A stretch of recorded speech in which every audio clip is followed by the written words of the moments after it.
This is the view to the south. If we pan way out, you can see our track starting from Coronet. This feature right there, that's Rose's Saddle. So that's our next crux point.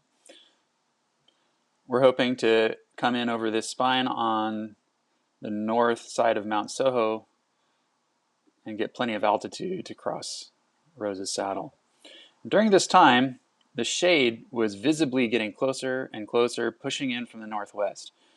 And I'm watching it coming in, feeling the time crunch. So I'm on the radio saying, guys, we need to move. As soon as we think we have enough to get established on the next feature, we got to go. And Marcel was taking that into account, saying, yeah, man, I hear you, but let's wait, let's top up, let's keep the group together, wait for the low pilot to get up with us and make the move as a group. So we had these nice counterbalancing forces, and that's nice about having the group, right? I'm advocating for speed to fly, let's keep moving, and Marcel is putting the brakes on just enough to keep the group consolidated.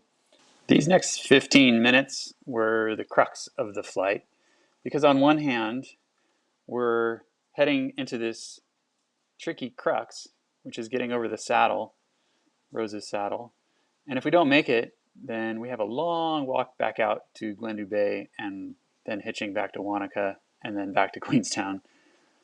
But on the other hand, we can't wait and top out and really optimize our transition here because the shade is swooping down upon us and it's actually at the foot of this terrain that we're working here. We really did have to go before we felt like we had a comfortable altitude to transition over Rose's Saddle. Minoru led the way, and let's check out this glide. Let's go back to the Minoru cam. So there's that shade nipping at our heels, and if we had our druthers, we'd cruise right over the saddle onto the protected flanks of Mount Soho, but as you can see, we're not going to make it. We're going to have to come in on this spine and find a climb to get us high enough to clear the saddle. Crux time. Will they make it over the saddle? With the shade closing in, all they have is each other. So in hindsight, I think we could have had better lateral separation. We're all just zooming right in on the crest of the ridge. It felt risky to be in a different spot than right over the crest line, but it would have been a good move, I think, to have a little bit more spread out.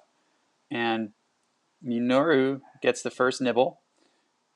Actually, this climb that we get into, we don't really core it and ping out, but all of us get a little something, and that's actually enough that we now have the glide to get over the saddle. So as we head in, I'm just trying to sample the air, and if I feel any turbulence or weird stuff, I don't want to push it and try to force something and take a collapse crossing the saddle and blow it. But the air feels okay. I felt a little bit of a bump, so I'm trying to search it out here with Marcel, who is right next to me. And then I didn't feel anything, but I had plenty to cross, so I just punted over. I thought I was the low person in the group, and if we take a look, you'll see actually I wasn't. So you look down on the top of the track, I do that little kind of figure eight, looking for the climb, and I saw Marcel start to core it above me, and I didn't have a good mental model of where the climb was, and I look over the saddle and have plenty to make it over, so I figured, hey, I'm the low person, I'm just going to go over and find a climb on the other side, show that it's working, then everybody can follow me. And I thought Anne was much higher than she actually was. She was 40 meters or so lower than me.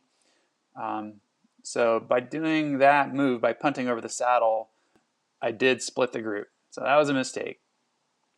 Again, I shouldn't have worried about it because Anne's a boss and she's going to climb out no problem, shade or no shade.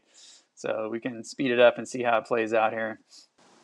And the reason I thought it was going to be working really well is it was still sunny over on the west-facing slopes of Soho here. You have this big valley that's sheltered that should be just baking and creating a bunch of hot air.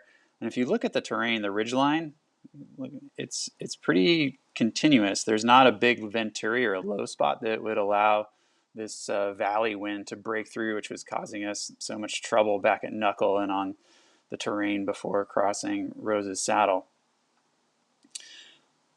So I was heading at this feature here, this nice spot where two spines are converging in the sun. And Marcel and Anne had already found the climb and cleared the saddle, no problem, by the time I got into this ripper.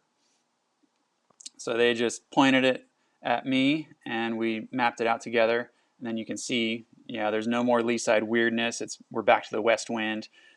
All these climbs are consolidating, nice anabatic structure. And honestly, this is the end of the difficulties of the flight.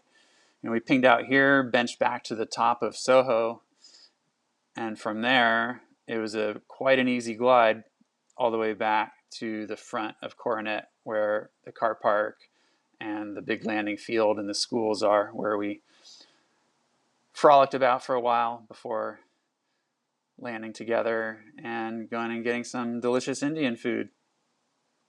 So here's that last glide.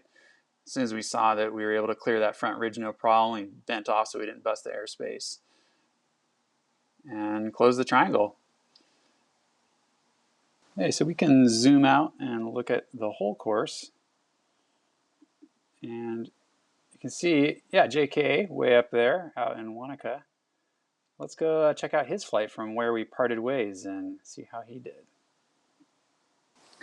So with the shade closing in, JK just trying to get back to Wanaka, not going back to Coronet with us, made contact with the terrain, and then I thought he would have stayed on these front points in the west wind. But later, during the debrief, he told me, yeah, he felt like just the deep line was the way to go. And for a while, it was working quite nicely. So you can see how much west is in this climb here. And he's starting to get pretty deep, almost behind the high point here. But he reported there, still felt fine, and was getting consolidated climbs, no problems.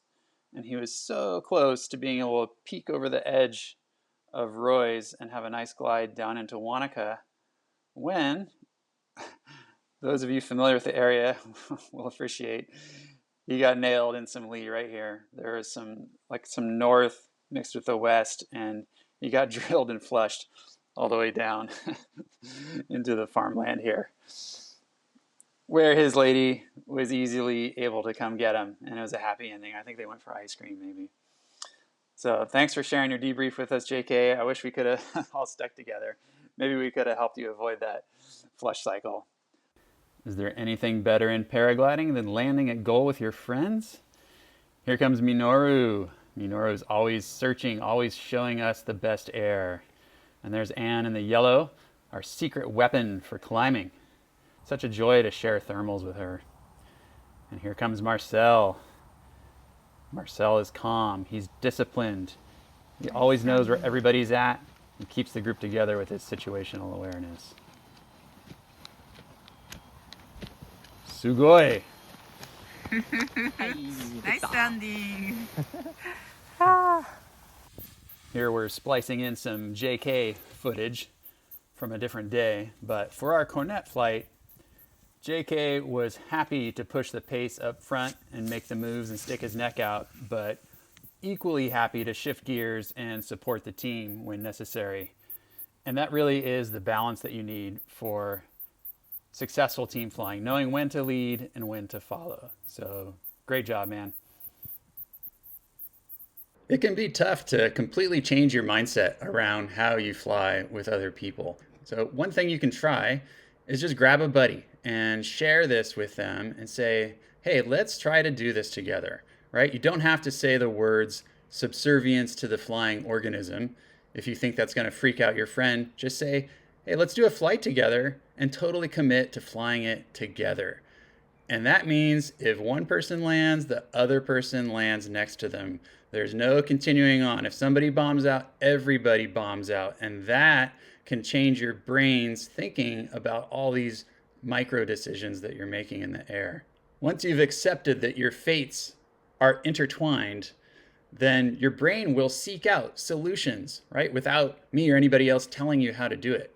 So all the micro tactics and the rules will declare themselves once you're both working towards the same goal. It won't matter if you're in the flats or if you're flying in terrain. You'll work out all the rules, which is, if I get an advantage, how do I turn this into a benefit for my partner and me? How do I use this altitude boost to make sure my partner doesn't bomb out? And that's the key to team flying. Hopefully something in this series has resonated with you. You can apply it to your own flying. Take care.